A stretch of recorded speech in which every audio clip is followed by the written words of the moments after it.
देशहित में हमारी अगली खबर रूस यूक्रेन वॉर के अपडेट्स हैं, जहां एक तरफ रूस की मिसाइलें बरस रही हैं तो दूसरी तरफ रूस पर पश्चिमी देशों के प्रतिबंधों की बारिश भी जारी है। लेकिन अब पश्चिम का प्रोपेगेंडा और प्रतिबंध रूस के राष्ट्रपति पुतिन का गुस्सा बढ़ा रहे हैं। अमेरिका और नेटो देशों का कहना है कि प्रतिबंधों से रूस को झुकाया जा सकता है, लेकिन प्रतिबंधों के बढ़ने के साथ साथ रूस अपने लक्ष्यों पर भी हमले यानी टारगेट्स पर हमले बढ़ा रहा है, जिससे यूक्रेन में तबाही भी लगातार बढ़ती जा रही है।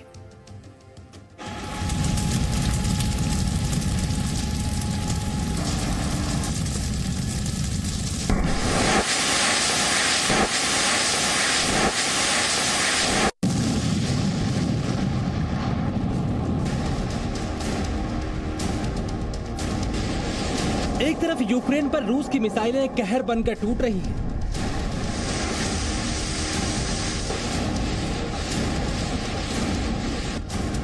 दूसरी तरफ दुनिया रूस पर प्रतिबंधों को और कड़ा कर रही है। लेकिन इन प्रतिबंधों से रूस की आक्रामकता पर खास असर नहीं पड़ रहा। जो इलाके रूस के हमले की लिस्ट में शामिल हैं, वहां कभी रूस की तोपें गरज रही हैं, वहां कभी रूस के रॉकेट गरज रहे हैं, कभी रूस के टैंक उन इलाकों के रास्तों को रौंदते नजर आ रहे हैं। इस बीच यूक्रेन के जिस शहर से अपना काम खत्म करने के बाद रूस की सेनाएं वापस लौट रही हैं, वहां लाशों का अंबार लगा दिखाई दे रहा है। बुचा, मरियोपोल, बोरोडियांका, एक के बाद एक तबाही की ऐसी तस्वीरें दिख रही हैं, जिन्हें हथियार बनाकर नेटो और अमेरिका रूस पर प्रतिबंधों की बारिश करते जा रहे हैं। रूस को सबसे बड़ा झटका अमेरिका और नेटो देशों ने यूएनएचआरसी से निकाल कर दिया है। ऐसे में माना जा रहा है पुतिन के हौसले को पस्त करने के लिए जो कदम उठाए जा रहे हैं, वो पुतिन के गुस्से को और ज्यादा भड़का देंगे। रूस और पुतिन की तरफ से साफ साफ कहा गया है, रूस की सेना पर नरसंहार के आरोप गलत हैं और झूठा प्रोपेगेंडा फैलाने वालों को खामियाजा भुगतना पड़ेगा। रूस ने आरोप लगाया है कि यूएन का इस्तेमाल कुछ देश अपने हित साधने और एजेंडा चलाने के लिए कर रहे हैं।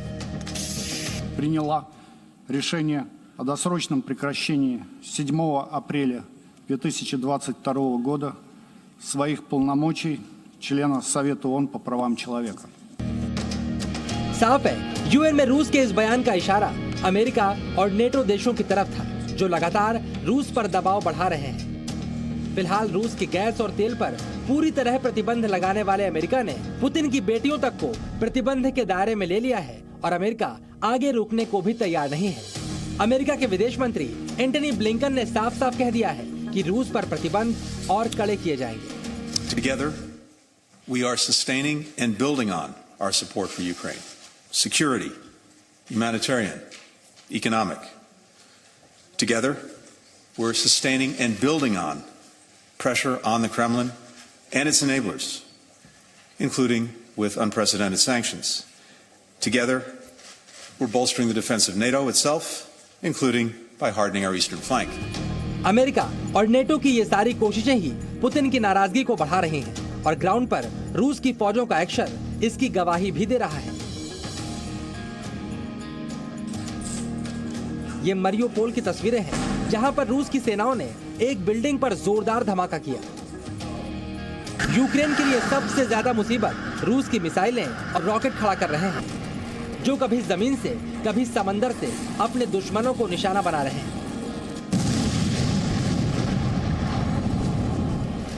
ये रूस की घातक ओनिक्स मिसाइलें हैं, जिन्हें क्रीमिया से लॉन्च किया गया। इनका निशाना यूक्रेन के सैन्य प्रतिष्ठान और तेल डिपो थे और हमेशा की तरह रूस की ये मिसाइलें अपने निशाने पर अचूक साबित हुई। ऐसा नहीं कि यूक्रेन पलटवार नहीं कर रहा। यूक्रेन को अमेरिका और नेटो देशों से लगातार हथियार मिल रहे हैं, जिससे वो रूस की सेना पर पलटवार कर रहा है। और अब अमेरिका और सहयोगी देश यूक्रेन को मजबूत बनाने के लिए हथियारों और सैन्य साजो सामानों की नई खेप भी भेज रहे हैं।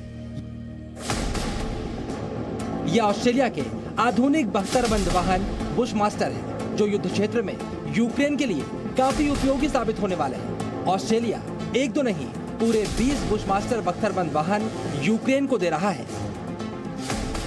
ऐसे 4 वाहनों को ले जाने में सक्षम बोइंग C-70 ग्लोबमास्टर परिवहन विमान शुक्रवार को यूरोप के लिए पूर्वी तटीय शहर ब्रिस्बेन से रवाना हो चुका है। यानी बहुत जल्द यूक्रेन की सेना को रूस के खिलाफ एक और खतरनाक बख्तरबंद वाहन मिल जाएगा। एक सप्ताह पहले ही यूक्रेन के राष्ट्रपति वोलोदिमीर ज़ेलेंस्की ने ऑस्ट्रेलिया में बने इन 4 पहिया वाहनों के लिए खास तौर पर अनुरोध किया था।